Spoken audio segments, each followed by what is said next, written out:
আমার সবচাইতে বেশি ভয় লাগে ওই হাদিসটা পড়লে আর শুনলে। কিয়ামতে নবীজি সাল্লাল্লাহু আলাইহি ওয়াসাল্লাম জানিয়েছেন, এক ব্যক্তিকে আল্লাহ ডাক দিয়ে বলবে, একজন শহীদকে, কেন শহীদ হয়েছিলেন? লোকটা বলবে, শহীদ হয়েছি তোমার দিন বুলন্দ করার জন্য। আল্লাহ বলবেন, না, তোমার মনের খবর আমি জানি। তুমি শহীদ হয়েছিলে এই কারণে যে মানুষ তোমাকে বীর বলবে, মানুষ তোমাকে যোদ্ধা বলবে, মুজাহিদ বলবে, এটা দুনিয়ায় বলা হয়ে গেছে। আমার কাছে তোমার আর কিছু নেই। ফেরেশতাদেরকে বলবে, ধরো, খুযুহু ফাগুল্লুহু সুম্মাল জাহিমা সাল্লুহু সুম্মা ফি সিলসিলাতিন যারউহা সাবউনা যিরাআন ফাসলুকুহু।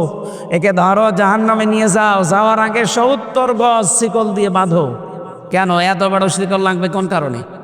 1.5, 2 হাত, 3 হাত শিকল হলেই তো হয়ে যায়। 70 গজের কথা এই জন্যে বলা হয়েছে, ওর যেন অপমান বাড়তে থাকে। যখন কিয়ামতে লক্ষ লক্ষ মানুষের সামনে দিয়ে জাহান্নামে যাবে, 1, 1.5 হাত, 2 হাত দিলে তো শুধু শরীর বাঁধতে শেষ। 70 গজ শিকল দিয়ে টানতে টানতে নিয়ে যাবে মানুষের সামনে দিয়ে। অথচ ওই মানুষটাকে দুনিয়ায় কত সম্মান দিত মানুষ। বলেন, একজন শহীদ, একজন দানশীল, একজন আলেম, 3 জনের কথা আছে। আমার হাদিসটা পড়লে খুব ভয় হয়, না জানি আমরা আবার ধরা খেয়ে যাব নাকি। কিয়ামতের ময়দানে নানা বলছিলেন যে আলেমদের মর্যাদা অনেক বেশি, কিন্তু কিয়ামতের ময়দানে আলেমদেরকেও আমি হাদিসে পড়েছি, আল্লাহ যদি মাফ করতে চান কোনো আলেমকে সবার সামনে বিচার করবে না, ওকে আলাদাভাবে এক জায়গায় নিয়ে একটা চাদর দিয়ে ঘিরে ফেলবে, নিজে আল্লাহর সামনে দাঁড় করিয়ে বলবে, এই এই অপরাধগুলো করেছিলি। ও তো জানে যে আমার সব খবর আল্লাহ জানে। ইন্নাল্লাহা আলিমুম বিযাতিস সুদূর, মনের খবর পর্যন্ত আল্লাহর কাছে আছে। আমি এখন তো ধরা পড়ে গেছি। তখন নিজের থেকে স্বীকার করবে, আল্লাহ আমার ভুল হয়ে গেছে। আমি কাবা শরীফ তাওয়াফ করার সময় 6ষ্ঠ চক্করে এটা বলতে দেখেছি, লক্ষ লক্ষ হাজিরা এটা বলছে, আল্লাহুম্মা ইন্না আলাইয়া হুকুকান ফীমা বাইনি ওয়া বাইনিকা। হে আল্লাহ, তুমি আমার মালিক, আমি তোমার গোলাম। আমাদের ভেতরে অনেক দেনা পাওনা আছে। আমি গোলাম হিসাবে যা যা পাবো তুমি আমাকে সব দিয়েছো, নেই থেকে শুরু করে আমারে হামজা বানিয়েছো। কিন্তু তুমি আমার মালিক হিসাবে আমি তো কিছুই দিতে পারিনি, গোলাম হিসাবে আমি কিছুই দিতে পারিনি। আমার যা যা দেওয়ার দরকার কিচ্ছু দিতে পারিনি। তুমি একটা বিশাল আমানত আমাকে দিয়েছিলে। আমার সেই তেলাওয়াতকৃত আয়াত সূরা আহজাবের 72 নম্বর আয়াত। এই আমানতটা আমাকে দিয়েছিলে, যেটা পাহাড় নেয়নি, আকাশ নেয়নি, জমিন নেয়নি, অথচ আমাকে দিয়েছিলে। আমি এটা বহন করার যদিও সাধ্য আমার ছিল না, আমি আগ বাড়িয়ে নিয়েছিলাম এই বিশাল আমানত, কিন্তু আমানতের আমি হক আদায় করতে পারি নাই। তখন শেষ পর্যন্ত লোকটা বলবে, রব্বুল আলামিন আমারে মাফ করে দাও। আল্লাহ গোপনে যদি তারে মাফ করে দেয়, ফামান যুহজিহা আনিন নার ওয়া উদখিলাল জান্নাতা ফাকাদ ফাজ, ওই লোকটার জীবন সফল, যাকে আল্লাহ এই গোপনে এভাবে মাফ করে দিয়ে বলবে, যা জান্নাতে চলে যা। আল্লাহ আমাদের সকলের কপালে যেন এরকম একটা কিছু লিখে রাখে, বলেন আমিন। যদিও পুলিশ ওখানে বসে আছে, পুলিশ টাকা নেওয়ার পরে যে ফেরত দেয় আমি এই প্রথম দেখলাম, কিন্তু বাকি টাকাগুলো তো এখনো পাইনি। উনি যদি আবার আমার কাছে মাফ চাই, বলবো আগে ফেরত দিয়ে যাবেন, এরপরে আস্তাগফিরুল্লাহ পড়বেন। তো এই জন্যে যে কথা বলছিলাম, যারা এই অবৈধ এমপি, অবৈধ মন্ত্রী হওয়ার পরে এখন পোস্টারে, ব্যানারে লেখেন যে আমি সাবেক এমপি, সাবেক মন্ত্রী, আপনার লজ্জা করে না? আপনি নিজেও জানেন যে আমাকে কেউ ভোট দেয়নি, আমি কারো রায়ে হইনি, আমি নিজের মন মতো হয়েছি। আপনি কোন কারণে এটা লিখবেন? আরও তো আমার মনে হয় এই 15.5 বছরে যত বেতন ভাতা নিয়েছেন সব টাকা ফেরত দেওয়া লাগবে, নয়তো আপনাদের মাফই নেই। যদিও এরকম কড়া কথা বলা ঠিক না, বাশিরওয়ালা সুসংবাদ দেওয়ার কথা। তো সুসংবাদ দেব কি করে? সুসংবাদ দেওয়ার রাস্তা তো বন্ধ করে রেখেছেন। আপনি আবু সাঈদের কবরে গিয়েছিলাম কয়েকদিন আগে, তার বাবার যে আহাজারি, তার মায়ের যে কান্না, আপনি ওখানে আস্তাগফিরুল্লাহ পড়ে মাপ পাবেন? আগে তার ছেলে ফেরত দেন। এই জন্য আমার স্টেট কার্ড কথা, সাফ কথা, এই অপরাধ আমরা যার কাছে করব, স্বীকার করব তার কাছে। কত মানুষ হজে যাওয়ার পরে দেখি কাবার ওই যে গিলাপ ধরে অথবা কাবার দেওয়াল ধরে কান্নাকাটি করে। কি হয়েছে? বাংলাদেশে হয়তো কারো টাকা আত্মসাৎ করেছে, টাকা মেরে দিয়েছে, অথবা জমি জায়গা ফাঁকি দিয়েছে, ও কাবা শরীফে যে কাঁদতেছে। একটা পাগলামি না বলেন তো এটা? এখান থেকে 6,500 কিলোমিটার দূরে কাবা শরীফ, আপনি অপরাধ করলেন বাংলাদেশে আর কাঁদছেন কাবা শরীফে যে, এই একটা কথা হইল? অপরাধ যার কাছে ক্ষমা লাগবে, আল্লাহ এটা আমাদের বোঝার তৌফিক দিন, এবং অনুশোচনা করা লাগবে, অনুতপ্ত হওয়া লাগবে। অনুশোচনা অনুতপ্ত মন থেকে আসা লাগবে, লোক দেখানোর জন্য না। বাংলাদেশের অধিকাংশ কাজ ইসলামী মাইন্ডের বলেন, জেনারেল মাইন্ডের সবগুলো কাজ এখন বেশিরভাগ সব লোক দেখানো হয় না। আমাদের এখলাস লাগবে। যার ভেতরে এখলাস যত বেশি হবে, দেখবেন তার কথাবার্তার আর তাসির তত বেশি তৈরি হবে। আমিরে জামাত ডাক্তার শফিকুর রহমান হাফিজাহুল্লাহ, লোকটার সাথে আমি ছিলাম জেলখানায়। লোকটার যে আমল, তার যে এখলাস, আল্লাহর প্রতি যে তাওয়াক্কুল, আমি তো পাশে থেকে দেখেছি। আমরা 8-10 ঘন্টা কথা বললে যা হয়, উনি 1.5 মিনিট কথা বললেই তাই হয়। আপনার কথার ভেতরে তাসির আসবে কখন? আপনার ভেতরে তো সেই জিনিস থাকা লাগবে।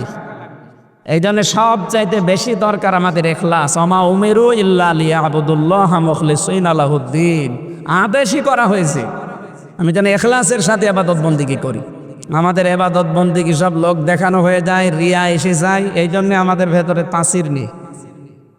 আমরা চেষ্টা করব নবী রাসূলদের মতো, সাহাবীদের মতো ইখলাস নিয়ে কাজ করা। আমার সবচাইতে বেশি ভয় লাগে ওই হাদিসটা পড়লে আর শুনলে। কিয়ামতে নবীজি সাল্লাল্লাহু আলাইহি ওয়াসাল্লাম জানিয়েছেন, এক ব্যক্তিকে আল্লাহ ডাক দিয়ে বলবে, একজন শহীদকে, কেন শহীদ হয়েছিলেন? লোকটা বলবে, শহীদ হয়েছি তোমার দিন বুলন্দ করার জন্য। আল্লাহ বলবেন, না, তোমার মনের খবর আমি জানি। তুমি শহীদ হয়েছিলে এই কারণে যে মানুষ তোমাকে বীর বলবে, মানুষ তোমাকে যোদ্ধা বলবে, মুজাহিদ বলবে, এটা দুনিয়ায় বলা হয়ে গেছে। আমার কাছে তোমার আর কিছু নেই। ফেরেশতাদেরকে বলবে, ধরো, খুযুহু ফাগুল্লুহু সুম্মাল জাহিমা সাল্লু সুম্মা ফি সিলসিলাতিন যারউহা ৭০ যিরাআন ফাসলুকু, একে ধরো, জাহান্নামে নিয়ে যাও, যাওয়ার আগে ৭০ গজ শিকল দিয়ে বাঁধো। কেন এত বড় শিকল লাগবে? কোন কারণে? ১.৫, ২ হাত, ৩ হাত শিকল হলেই তো হয়ে যায়। ৭০ গজের কথা এই জন্যে বলা হয়েছে, ওর যেন অপমান বাড়তে থাকে। যখন কিয়ামতে লক্ষ লক্ষ মানুষের সামনে দিয়ে জাহান্নামে যাবে, ১, ১.৫ হাত, ২ হাত দিলে তো শুধু শরীর বাঁধতে শেষ। ৭০ গজ শিকল দিয়ে টানতে টানতে নিয়ে যাবে মানুষের সামনে দিয়ে। অথচ ওই মানুষটাকে দুনিয়ায় কত সম্মান দিত মানুষ। বলেন, একজন শহীদ, একজন দানশীল, একজন আলেম, ৩ জনের কথা আছে। আমার হাদিসটা পড়লে খুব ভয় হয়, না জানি আমরা আবার ধরা খেয়ে যাব নাকি। কিয়ামতের ময়দানে নানা বলছিলেন যে আলেমদের মর্যাদা অনেক বেশি, কিন্তু কিয়ামতের ময়দানে আলেমদেরকে, আমি হাদিসও পড়েছি, আল্লাহ যদি মাফ করতে চান কোনো আলেমকে, সবার সামনে বিচার করবে না, ওকে আলাদাভাবে এক জায়গায় নিয়ে একটা চাদর দিয়ে ঘিরে ফেলবে, নিজে আল্লাহর সামনে দাঁড় করিয়ে বলবে, এই এই অপরাধগুলো করেছিলি। ও তো জানে যে আমার সব খবর আল্লাহ জানে। ইন্নাল্লাহা আলিমুম বিযাতিস সুদূর, মনের খবর পর্যন্ত আল্লাহর কাছে আছে। আমি এখন তো ধরা পড়ে গেছি। তখন নিজের থেকে স্বীকার করবে, আল্লাহ আমার ভুল হয়ে গেছে। আমি কাবা শরীফ তাওয়াফ করার সময় ৬ষ্ঠ চক্করে এটা বলতে দেখেছি, লক্ষ লক্ষ হাজিরা এটা বলছে, আল্লাহুম্মা ইন্না আলাইয়া হুকুকান ফীমা বাইনি ওয়া বাইনিকা। হে আল্লাহ, তুমি আমার মালিক, আমি তোমার গোলাম। আমাদের ভেতরে অনেক দেনা পাওনা আছে। আমি গোলাম হিসাবে যা যা পাবো তুমি আমাকে সব দিয়েছো, নেই থেকে শুরু করে আমারে হামজা বানিয়েছো, কিন্তু তুমি আমার মালিক হিসাবে আমি তো কিছুই দিতে পারিনি। গোলাম হিসাবে আমি কিছুই দিতে পারিনি।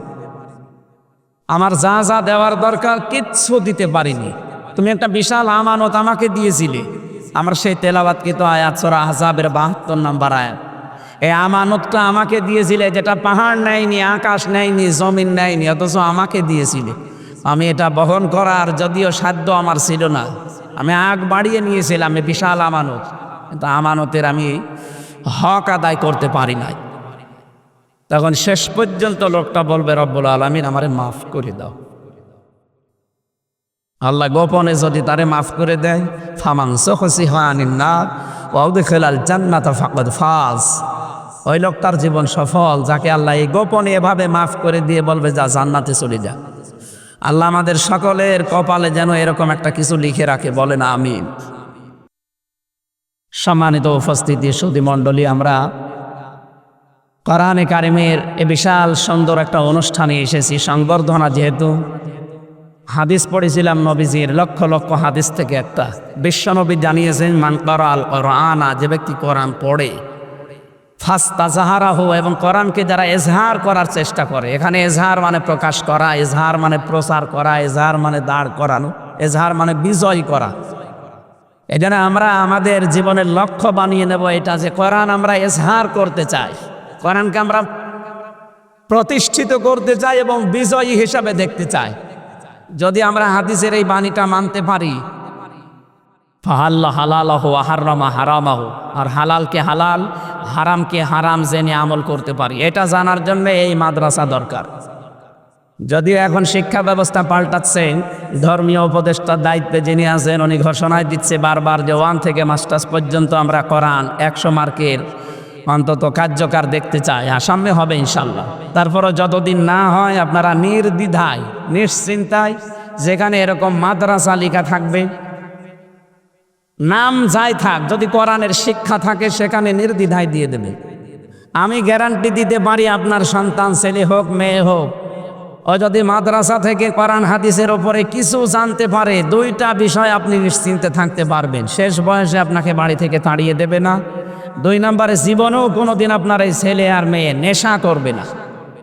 এই 2টা গ্যারান্টি আমি আপনাকে দিতে পারি, যদি আপনি কোরআনের শিক্ষা তাকে দিতে পারেন। আমার 2টা মেয়ে, আরেকটা হয়েছে কেবল, তো এই 2টাকে আমি এখানে দেওয়ার, একটা তো দিয়েছি, আরেকটাও দেবো। ছোট তো ওইটা 4-5 বছর, ওটাও এখানে দিয়ে দেবো। আমার একটু দূরে বাসা, 6 রাস্তার মোড়ে, তারপরও আমি দিয়ে দেব। কারণ জানি ওদেরকে অন্য কোনো লাইনে দিলে এদেরকে কন্ট্রোল করার সামনে আমার কঠিন হয়ে দাঁড়াবে। আর এখানে যেভাবে আমি মাঝে মাঝে আসি, আমি মনে হয় জেল থেকে বের হয়ে বছরে 1-2-3 বার আসলাম, কিছু পর্যবেক্ষণ করে দেখেছি, এদেরকে আপনি না থাকলেও মা বাবার মতো গাইডলাইন দিয়ে তারা অন্তত স্নেহের পরশ নিয়ে আস্তে আস্তে মানুষের মতো মানুষ করবে। এই দেখেন, এই চোখ দিয়ে আমি দেখেছি বিশ্ববিদ্যালয়ে, আমি তখন জাহাঙ্গীরনগরে প্রথম ভর্তি হয়েছিলাম, এই চোখ দিয়ে দেখলাম মাস্টার্সে ক্লাস চলছে আর শিক্ষককে জুতা দিয়ে পিটাচ্ছে ছাত্র। বাংলায় বলতে নেই, বলছে শালা তোরে মেরেই ফেলবো। শিক্ষক বলছে, বাবা তুই আমার ছেড়ে দিয়ে, জীবনে আমি আর ক্লাস নেব না। বলে, না তোরে আমি বলেছিলাম ওই সিটের ব্যবস্থা করতে, অমককে দিলি না, তোরে আমি মেরেই ফেলবো। জুতা দিয়ে পিটাচ্ছে শিক্ষককে ছাত্র। এটা ছাত্র পড়ে মাস্টার্সে, আমি এ চোখ দিয়ে এটাও দেখেছি। শিক্ষক অজু করছে আর ছাত্র পায়ে পানি ঢেলে দিচ্ছে, ময়লা পরিষ্কার হয় না, হাত দিয়ে ওই জায়গাটা সাফ করছে। ছাত্র তো 2টাই, এটা কেবল মক্তবে পড়ে আর এটা মাস্টার্সে পড়ে। এর ভেতরে কোরআন আছে, এটা মানুষের মতো মানুষ হচ্ছে, আর ওটার কোরআন নেই, ওটা অলরেডি জানোয়ার হয়ে গেছে। ও মাস্টার্সে যদি শিক্ষক পিটাতে পারে, এতে আপনাকে পিটিয়ে বের করতে তো ও কোনো চিন্তা ভাবনাই করবে না। এই জন্য নির্দ্বিধায় আপনি এরকম যেখানে কোরআনের শিক্ষা হয়, সেই স্কুল নাম হোক, অসুবিধা নেই, সে যে নামেই হোক, যদি কোরআনের শিক্ষা সেখানে দেওয়া হয়, হাদিসের শিক্ষা দেওয়া হয়, অবশ্যই সেখানে দেবেন। অন্তত যেই জায়গায় পড়ে ও হালালকে হালাল, হারামকে হারাম জানতে পারে। আর এখানে অন্তত সেই ব্যবস্থা আছে, যেখানে 1 থেকে কি পর্যন্ত, এখানে দাখিল পর্যন্ত অলরেডি আছে, আর বেসিক নিয়মটা এর ভেতরে চলে আসে। এরপরে তো বড় বড় যে প্রতিষ্ঠানগুলো আছে, আপনারা কুষ্টিয়ার কুয়াতুল ইসলাম কামিল মাদ্রাসা আছে, এরপরে বাইরে দিতে চাইলে বড় বড় জায়গায় দেবেন, কোনো অসুবিধা নেই। তো বেসিকটা এখান থেকে তৈরি করে নিন। সকালবেলা কেউ মোলা দিয়ে খাবার খেলে, সারাদিন পোলাও মাংস দিয়ে খেলেও বিকালবেলা আপনার ঢেকরে মোলার উঠবে। এই জন্য এখান থেকে যদি 1 থেকে অন্তত 5-7 ক্লাস পড়িয়ে নিতে পারেন, ও সারা জীবনে যেখানেই বসবে না কেন, অন্তত ওর জীবনে আপনি দুর্নীতি পাবেন না। আপনার এই ছেলেটাই তখন সাদগায়ে জারি হিসাবে কাজ করবে। যতদিন ও বেঁচে থাকবে, আপনি কবরে বসে বসে ফ্ল্যাক্সি লোড হয়ে বিকাশের মতো, নগদের মতো সওয়াব পেতেই থাকবেন। সুবহানাল্লাহ। এর পরের শব্দ তো আরো সুন্দর, শাফাআহু ফি আশারাতিন মিন আহলি বাইতিহি কুল্লুহুম ক্বাদ ওয়াজাবাত লাহুন নার, তাকে সুপারিশ করার ক্ষমতা দেওয়া হবে। এখানে যদিও হাফেজদের কথা এই আয়াতে নেই, হাদিসে নেই, আজকে হাফেজদের সংবর্ধনা দিলেন, হাফেজের কথায় হাদিসে নেই। কোরআন পড়লে কোরআনের এজহার করার যারা চেষ্টা করবে, কোরআনকে দাঁড় করানো, কোরআনকে বিজয় করা, আর এই ট্রেনিংগুলো দেওয়া হয় যেখানে কোরআন পড়ানো হয় এই জায়গায়। আমরা জানি এই সমস্ত জায়গায় এখানে ট্রেনিং দেওয়া হয় যে কোরআনকে শুধু পড়লে হবে না, এটাকে বুঝতে হবে, এখানে এজহার করার চেষ্টা চালাতে হবে। তাহলে হালালকে হালাল, হারামকে হারাম জানার পরে জীবনে যত কঠিন পরিস্থিতি আসুক, আপনি যদি মেনে চলতে পারেন, আদখালাহুল্লাহুল জান্নাহ। আমার নানা আছে, আদখালা ইদখিলু, এটা মাঝি, অতীতের শব্দ। নবীজি বলেন উপরে বর্ণিত এগুলো যদি কেউ মানতে পারে সে যেন জান্নাতে চলে গেছে। জোরে বলেন সুবহানাল্লাহ। আপনি জান্নাতে যাবেন তা না, জান্নাতে চলে গেছেন অলরেডি। কয়টা শর্ত পেলাম? কোরআন পড়া এক নাম্বারে। কোরআন পড়ার ভেতরে কি আছে? কেউ যদি কোরআন পড়তে চায় তাহলে তাকে 4টা শর্ত মানা লাগে। আল্লাযীনা আতাইনাহুমুল কিতাবা ইয়াতলুনাহু হাক্কা তিলাওয়াতি, এই আয়াতের তাফসীর অনুযায়ী 4টা শর্ত মানা লাগে। এক নম্বরে শুদ্ধ করে পড়তে হয়, আর এখানে শুদ্ধ করে পড়ানোর ব্যবস্থা আছে। আমি আমার মেয়েটাকে পড়া ধরে দেখেছি। ও সূরা কাউসার যেভাবে তেলাওয়াত করে আমার বাবাও পারবে না। আমার বাবা তো আর এই লাইনের লোক না। এই জন্যে আপনারা নির্দ্বিধায় এখানে দিতে পারেন। আমি আপনাদের অভয় দিচ্ছি, আমি নিজে পরীক্ষিত আমার মেয়েটা দিয়ে, যেহেতু আমি আরেকটাও দেবো, আপনারাও দিতে পারেন। পরবর্তীতে আপনার মেয়েকে আপনি ডাক্তার বানাবেন, ইঞ্জিনিয়ার বানাবেন, যা বানান কোনো অসুবিধা নেই, কিন্তু বেসিক এটা দেওয়া লাগবে। তাহলে ডাক্তার হওয়ার পরেও দুর্নীতি করবে না। ডাক্তার তো হওয়া লাগবে রাজশাহীর ডাক্তার ফাতেমা সিদ্দিকার মতো, ডাক্তার হওয়া লাগবে ফরিদপুরের ডাক্তার শাহিন জর্দারের মতো, ডাক্তার হওয়া লাগবে ডাক্তার মতিয়ার রহমানের মতো। এরকম ডাক্তারগুলো যদি আমরা উপহার দিতে পারতাম, ইকাতিলুনা ফি সাবিলিল্লাহি ফায়াকতুলুনা ওয়া ইকতালুন, ওদেরকে হত্যা করো, ওদের আল্লাহর রাস্তায় তোমরা জিহাদ করো, কতল করো, ওদেরকে মারো এবং মরো। ওদেরকে মারা মরা বলতে আমরা মনে করি ওদেরকে জবাই করা লাগবে, বোম মারা লাগবে না। ওরা যে যে লাইনে আমাদেরকে মারে, আমাদেরকে ওই লাইনে ওদের মারা লাগবে। ওরা ছেলে মেয়েদের কাজ ডাক্তার বানিয়ে পুরা চিকিৎসা বিভাগটা দুর্নীতিগ্রস্ত করে ফেলেছে। আমাদের এখন সবচাইতে বড় জিহাদ হবে আমাদের ছেলে মেয়েকে ডাক্তার বানিয়ে ওই জায়গাটা ডাক্তার শাহিন জর্দার, ফাতেমা সিদ্দিকা, মতিয়ার রহমানের মতো ডাক্তার উপহার দিয়ে ওই জায়গাটা পুরা পরিষ্কার করা। সেই সময় কিন্তু এখন আসতেছে, আপনারা এই দায়িত্ব নেবেন। যেহেতু এটা সামনে আমাদের যে ময়দান চলছে, এটা একটা উত্তপ্ত জিহাদের ময়দান। ইন্নাল্লাহা ইউহিব্বুল্লাযীনা ইউকাতিলুনা ফি সাবিলিহি সাফফান কাআন্নাহুম বুনিয়ানুম মারসুস। 2টা কাতার আল্লাহর কাছে সবচাইতে বেশি প্রিয়। একটা হচ্ছে জিহাদের ময়দানে যারা কাতারবদ্ধ হয়ে চেষ্টা করে, আর আমরা এইভাবেই কাঁধে কাঁধ মিলিয়ে চেষ্টা করব ইনশাআল্লাহ। আমাদের ছেলে মেয়েদেরকে আমরা এখান থেকে কিছু দিয়ে এদেরকে ডাক্তার বানাবো, ইঞ্জিনিয়ার বানাবো, বৈজ্ঞানিক বানাবো, পাইলট বানান, কোনো অসুবিধা নেই, কিন্তু বেসিক এটা দিয়ে দেবেন। আল্লাহ আমাদেরকে যেন তৌফিক দেন। ইন্না আরাদনাল আমানাতা আলাস সামাওয়াতি ওয়াল আরদ। অবশ্যই আমি আল্লাহ এই আমানতকে পেশ করতে চেয়েছিলাম আসমানের উপরে, জমিনের উপরে, পাহাড়ের উপরে। ফাআবাইনা ইয়াহমিলনাহা ওয়া আশফাকনা মিনহা। তারা সব অপারগতা স্বীকার করেছে, কেউ এই ভার বহন করতে রাজি না।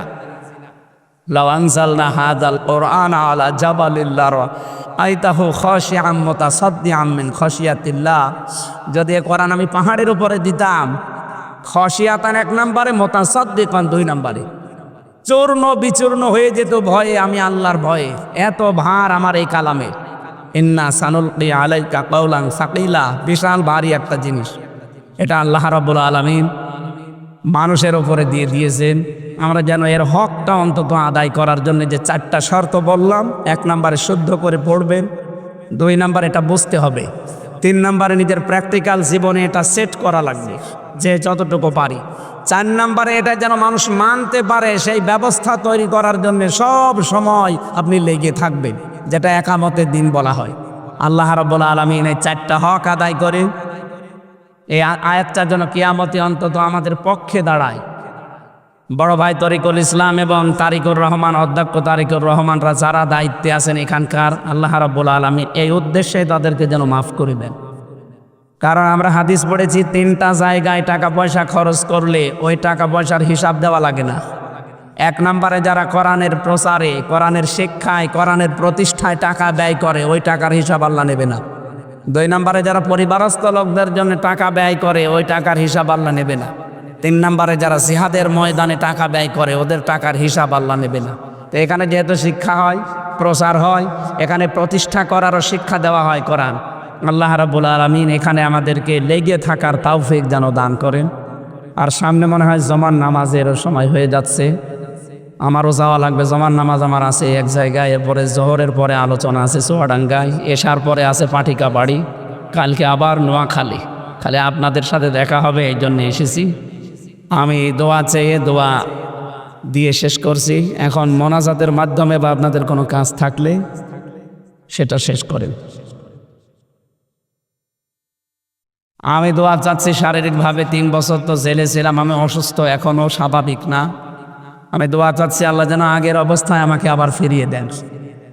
মেয়েরা যেহেতু এসেছেন আমি আর 1 মিনিট সময় নিচ্ছি। সম্মানিতা মা বোনেরা, শুধু নামাজ পড়া, রোজা রাখা আর কালো বোরকা পরাই কিন্তু জান্নাতে যাওয়ার সার্টিফিকেট না।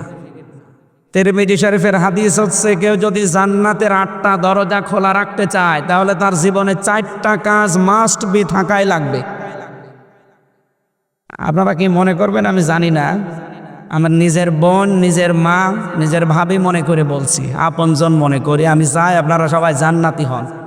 শুধু নামাজ পড়ে রোজা রেখে কালো বোরকা পরে জীবনও জান্নাত যেতে পারবেন না। এই 4টা কাজ থাকাই লাগবে। 1 নম্বরে ইদা সাররাতহু ইদা নাজারা ইলাইহা সাররাতহু, স্বামী যখন বাইরে থেকে বাড়িতে আসবে তাকে খুশি করা লাগবে।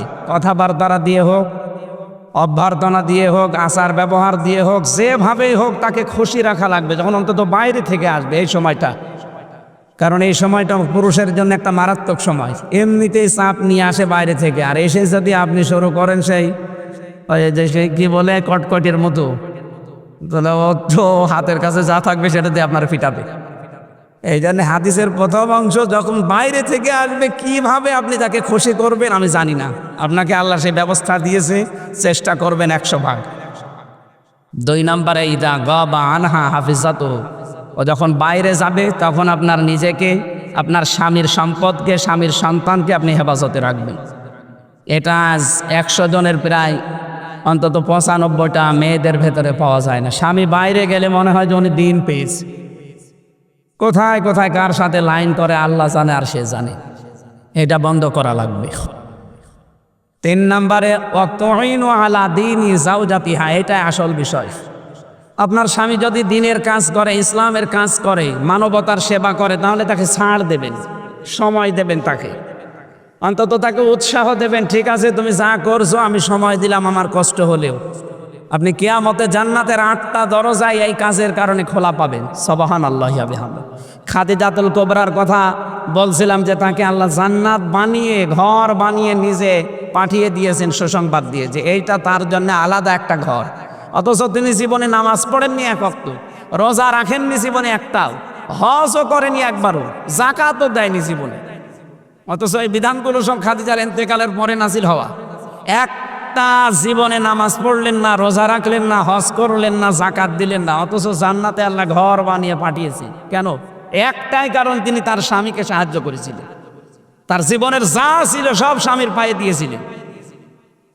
আপনার তো আমি দেওয়ার জন্য না, শুধু একটু সাপোর্ট দেওয়ার জন্য বলছি। 4 নম্বরে আপনার স্বামী যদি কোনো জায়েজ হুকুম করে, যেটা পছন্দ করে যে জায়েজ, এটা জীবন থাকতে আপনাকে মানা লাগবে। যতক্ষণ বেঁচে আছেন মাস্ট বি এটা মানাই লাগবে। আমি নিজের স্বামী, এখানে যত স্বামী বসে আছি সবার পক্ষ থেকে আমি অন্তত দায়িত্ব নিয়ে বলতে পারি, প্রত্যেকটা স্বামী আমরা চাই এবং পছন্দ করি বিয়ের পরে যেন আমাদের মা বাবা আমাদের সাথে থাকে। এই স্বামীরা বলেন তো চান কিনা? সবাই বলেন। বিয়ে না করে হাত তোলার দরকার নেই। আমি জানি সব স্বামীর মনের কথা এইটাই, কারণ আমি তো নিজের স্বামী, আমি জানি। কিন্তু 100 ভাগের 95টা মেয়েরা এইটা চাই না। কেন বলেন তো? কি হয়েছে আপনাদের? কে কান পড়া দেয়? থাকবেন আপনি দুনিয়ায় কিয়ামত পর্যন্ত? খুব বেশি হলে এখানে আমরা যারা আছি, আর খুব বেশি হলো 50 বছর পরে কেউ এখানে থাকবেন না, সব মাটির নিচে যাবেন। নতুন মানুষ এখানে এসে চাষ করবে। 100 বছর পরে যদি এসে কুষ্টিয়ার এই 2 তলা বাড়িতে আপনি এসে বলেন যে বাড়ি আমার, ওখানে যারা থাকবে আপনাকে ঢুকতে দেবে? আমি আমার পূর্বপুরুষ যারা আছে, আমার বাবার নাম রিয়াজউদ্দিন, তার বাবার নাম জাহান আলী, তার বাবার নাম নমাজ আলী, এরপরে আমি আর চিনি না। হ্যাঁ, সত্যি কথা বলছি, আমি আর চিনি না, কারণ আমার আর জানা নেই। এখন যদি নমাজ আলীর বাপ এসে আমার কুষ্টিয়ারে বাড়ি দেখে বলে এ বাড়ি আমার, আমি বানিয়েছিলাম, ওনার দাঁত মুখ রাখবো, সব খুলে ফেলবো না? যদি আর কি মারেন আপনি, কিসের নমাজ আলী আপনি? নওয়াজ আলীর বাপ আপনি, নওয়াজ আলীকে তো আমি চিনি না। এই জন্য কার কান পড়া নিয়ে, কার কার খুশি মতো বা কোন আনন্দ করার জন্য আপনি এগুলো করেন আমি জানি না।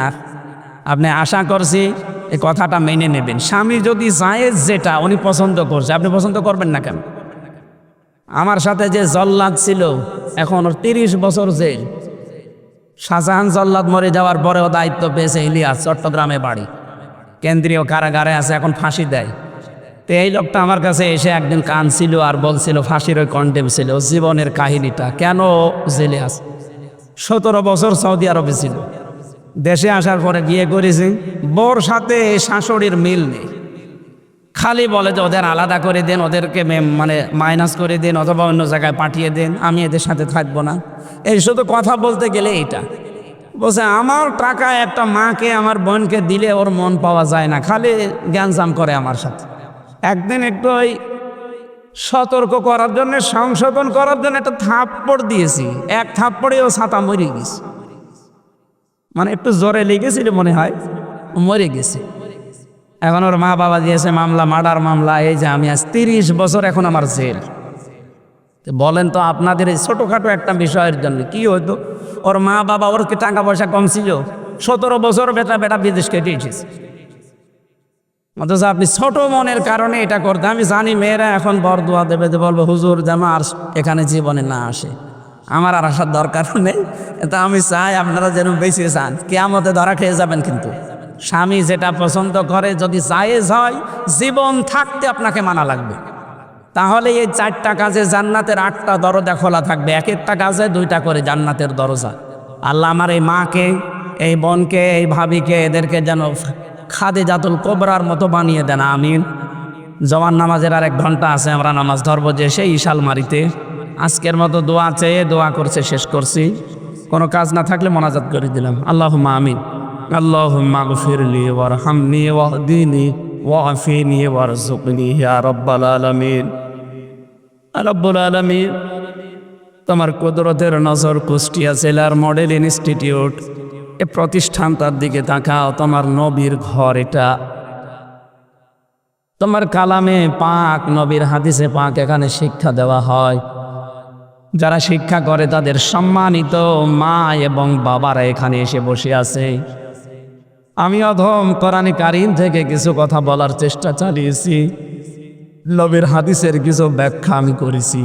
যতটুকুই করলাম আল্লাহ তুমি আমাদেরকে মেনে চলার তৌফিক দাও।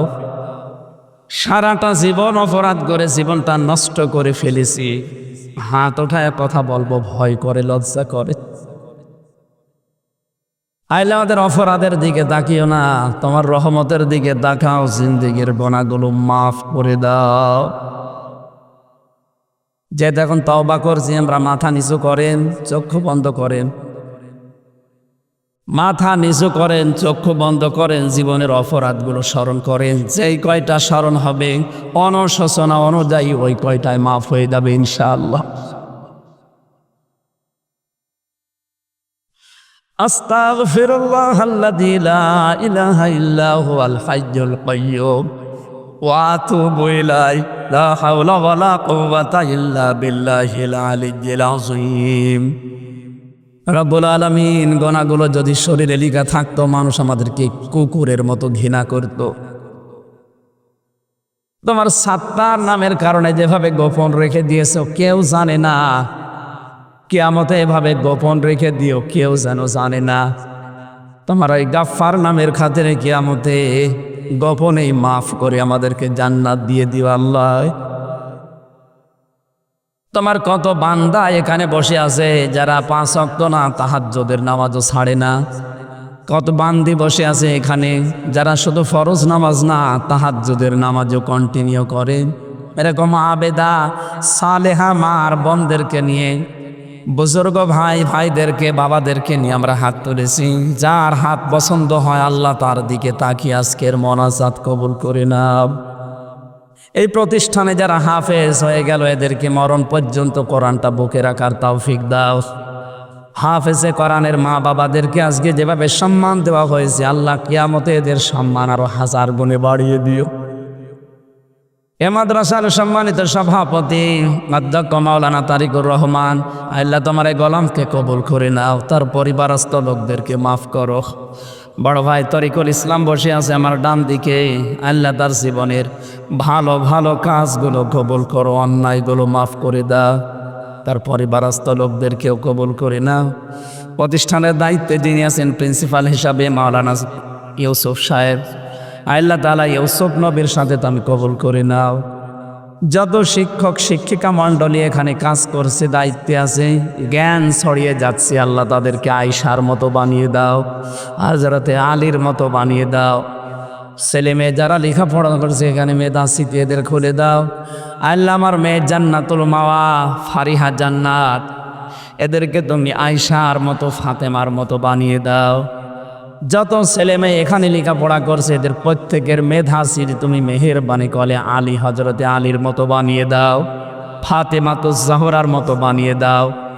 এই কুষ্টিয়া জেলার মাটির নিচে যারাই ঘুমিয়ে আছে আল্লাহ এই মানুষগুলোকে মেহেরবানি করে মাফ করে দাও। কুষ্টিয়ার দায়িত্বে যারা আছে সততার সাথে পালন করার তৌফিক দাও। প্রশাসনের যে ভাইরা এসেছে এদেরকেও তুমি কবুল করো। এখানে মাওলানা রুহুল আমিন, মাওলানা ফারুক আজম জিহাদি, মঈনুল হক সহ যত আলেম ওলামা এসেছে আল্লাহ আলেমদেরকে আলেম হিসাবে মঞ্জুর করে নাও।